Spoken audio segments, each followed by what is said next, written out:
Welcome to Essays of Happiness. Today, I'd like to share with you one of Korea's beloved folktales, the story of the little tree frog. At first glance, it may seem like just a simple children's tale, but within it lies a deep truth about life. Why do we so often realize the value of something only after it is gone? Why do we miss the chance to be grateful, only to live in regret later? Through the story of the little tree frog, let us rediscover the hidden secret of gratitude and happiness. The story of the little tree frog reminds us of the vital importance of gratitude and living without regret. It's a lesson that resonates deeply, showing how appreciating the present can prevent future sorrow. Once upon a time, there lived a mother tree frog and her little baby frog. The mother frog loved her child deeply, but the baby frog was mischievous and immature, spending every day running around the mountains, fields, and ponds, enjoying his freedom. He thought of his mother's words as nagging and never listened to her. He would even act the opposite of what his mother asked. When his mother told him not to wander too far, he would go as far as he could, coming back only when night had fallen.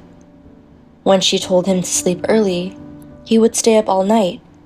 When she asked him to wake up, he would sleep all day.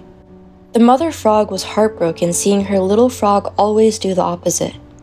She wondered why he didn't understand her, why he was so different from the other obedient children. She sighed daily, worried about what kind of life her child would lead. One day, the mother frog fell ill and knew she was nearing death. She thought that if she asked her baby to bury her in the mountains, he would probably do the opposite and bury her by the pond. So, she asked him to bury her by the pond, hoping he would take her to the mountains instead. With endless worry for her mischievous, rebellious child, she passed away. After the mother frog's death, the baby frog was devastated. He regretted ignoring her and always doing the opposite of what she said. Believing that his disobedience had caused her death, he decided to honor her last request and buried her by the pond. Every day, he visited her grave by the pond, remembering how happy he was when she was alive, thinking about the love she had given him, and regretting all the times he made her worry and feel sad. Then one day, a storm came, and the rain washed away his mother's grave by the pond. The baby frog watched helplessly as her grave was swept away, and he cried endlessly. Whenever I hear the story of the tree frog, my heart aches. But I realize that this story isn't just an old tale. It's my story too. We often feel that what others have is better than what we have. No matter how much we have, we're rarely satisfied. If we have few friends, we're unhappy. If we have many, we complain about having too many people to care for. If we have little money, we wish for more. If we have plenty, we still feel it's not enough or look down on others.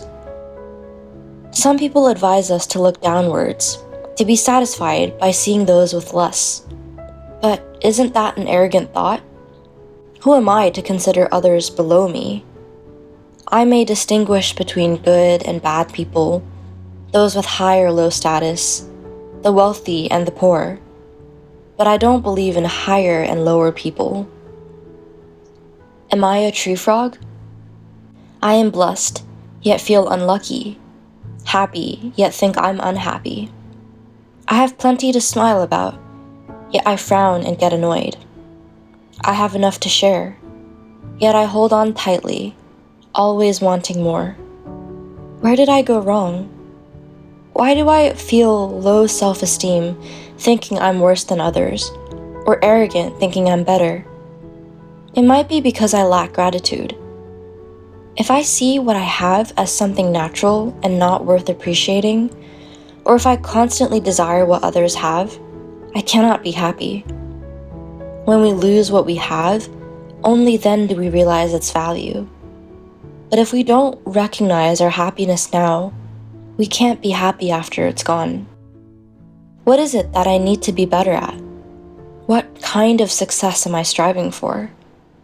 We often tell our children, I'm doing this so you'll be successful, so you'll be happier than us. But are we happy ourselves? How can our children be happy if we ourselves are not? Happiness doesn't come from comparisons or from circumstances. It's about changing our perspective. If a friend has 9 flaws and 1 strength, can I focus on that 1 strength, encouraging it to grow? If so, I'll find happiness. Not because my friend is excellent, but because I choose to see their good side. But if a friend has 9 strengths and 1 flaw, and I only see that flaw, I'll end up criticizing and being dissatisfied. Am I like the mother tree frog, constantly sighing while watching my child? Instead of worrying about his flaws, can I appreciate his health and individuality? Could I try to understand why he behaves the way he does, and empathize with him? If I had been such a mother, maybe I wouldn't have worried as I died, but believed in his happiness even without me. Are you the kind of person who smiles at a wildflower in a field, admiring its beauty? Or do you frown at the sight of a stray dog's mess on your walk? Do I justify my own actions while holding others to high standards? Do I offer a comforting smile, a word of encouragement, or a small gift because it brings happiness, not for recognition? If my small kindness can help someone get through today, I am happy. If someone prays for me when I am too weak to stand, I am happy. And if I face life's storms knowing I am not alone, I am happy. Am I perhaps like the baby tree frog, regretting only after losing its mother that it had not done better while she was alive? If only it had known how great a blessing it was to have her, instead of letting those days slip away with complaints. But now the mother is no longer here. Then in a world without her, how can the baby tree frog find happiness? Should it spend every day looking back, drowning in regret, weeping endlessly over its mother's grave washed away by the rain?